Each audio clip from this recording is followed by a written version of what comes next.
yang mudah termotivasi dalam mengikuti Akademia Pradikta, dan itu ingin menunjukkan bahwa perempuan itu tidak hanya di dapur, di sumur, dan di kasur, tapi perempuan juga bisa menjadi pemimpin baik bagi keluarga, masyarakat maupun negara.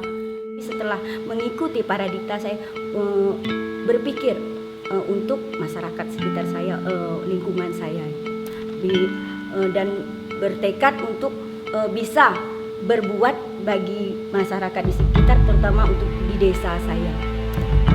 Alhamdulillah sangat bersyukur Mas, karena selain menambah ilmu juga menambah keberanian, menambah kawan, juga pengetahuan lebih luas lagi tentang kepemerintahan desa. Bersyukur sekali sih adanya Pradikta ini. Kok enggak kan hanya ibu-ibu rumah tangga aja gitu.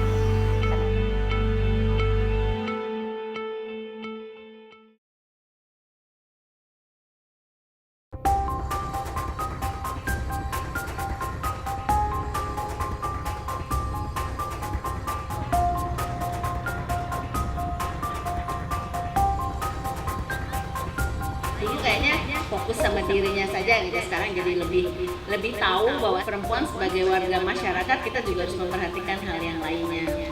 Akademi Pradikta ini sebetulnya sebuah konsep untuk mengembangkan sumber daya manusia khususnya perempuan agar bisa memimpin, menjadi pemimpin, terlibat aktif dalam proses-proses sosial, politik, budaya di dalam masyarakatnya.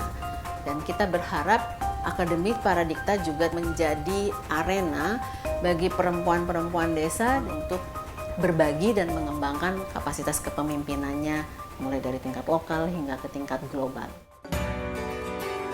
Ada dua strategi besar yang kita kembangkan untuk memulai Pradikta ini. Pertama, mengembangkan kurikulum pendidikan Akademi Pradikta untuk mengembangkan desa berdaulat. Strategi yang lainnya adalah mempersiapkan sumber daya manusianya. Ini terdiri dari pengelolanya di lapangan yang kita sebut dengan kepala sekolah. Kemudian yang kedua adalah tim mentor. Ketika kalian organisasi, mereka banyak nih akhir gagasan-gagasannya. Gimana mengelola?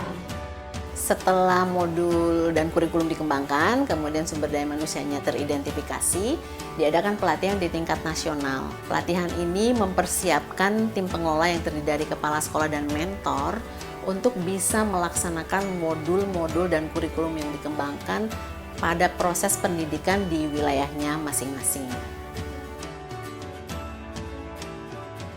Mentor Akademi Pradikta ini adalah ibu-ibu kader. Saya sudah punya kapasitas dasar ya terhadap proses-proses pengembangan pendidikan. Jadi mereka sudah punya pengetahuan dasar tentang bagaimana mengorganisir, kemudian juga biasa berproses untuk memfasilitasi pertemuan-pertemuan, biasa dengan membangun jaringan di tingkat stakeholder, dan juga mereka tahu banyak tentang lapangan di wilayahnya masing-masing.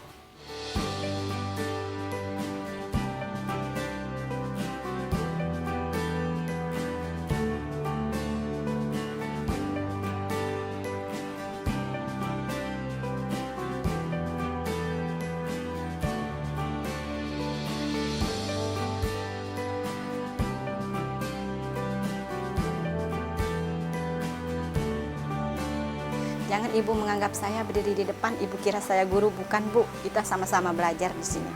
Nah, itu yang selalu kita sampaikan. Jadi kita benar-benar bergaul, tidak ada jarak antara mentor sama akademia, itu tidak ada.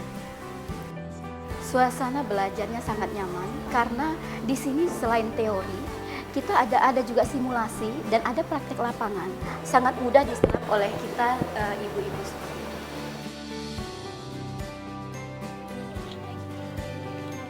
Saya merasa lebih percaya diri, tidak malu-malu lagi kalau untuk berbicara di depan orang ramai, berani berbicara dengan pejabat, juga merasa penuh percaya diri untuk mengorganisir masyarakat di tempat saya tinggal. Saya berharap desa saya menjadi suatu desa yang berdaulat, punya kedaulatan pangan sendiri, mempunyai kedaulatan ekonomi, dan di pemerintahan itu lebih transparan dan lebih terbuka, dan lebih bisa memberi kesempatan kepada ibu-ibu di desa untuk terlibat dan berpartisipasi di desa. Akademi Pradikta ini perlu diberi ruang yang lebih baik lagi di desa, sehingga nanti yang ikut Akademi Pradikta itu mampu merespon permasalahan yang ada di lingkungannya untuk kita pecahkan secara bersama-sama gitu. Paradita ini kita harapkan ini bentuk konkret yang bisa dilakukan oleh PK. Nah, saya kena percaya dengan adanya kegiatan-kegiatan yang bisa kita lakukan secara bersama, kualitas sumber daya manusia yang ada di desa-desa dapat semakin memiliki kemampuan, dapat meningkat kualitas sumber daya manusianya. Ada beberapa hal yang kami harapkan terjadi pada akademia.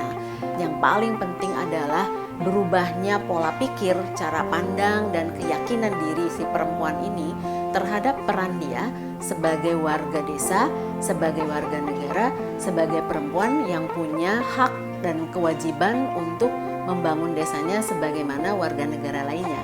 Karena itu kan kemudian kita sebut perempuan hebat untuk desa berdaulat.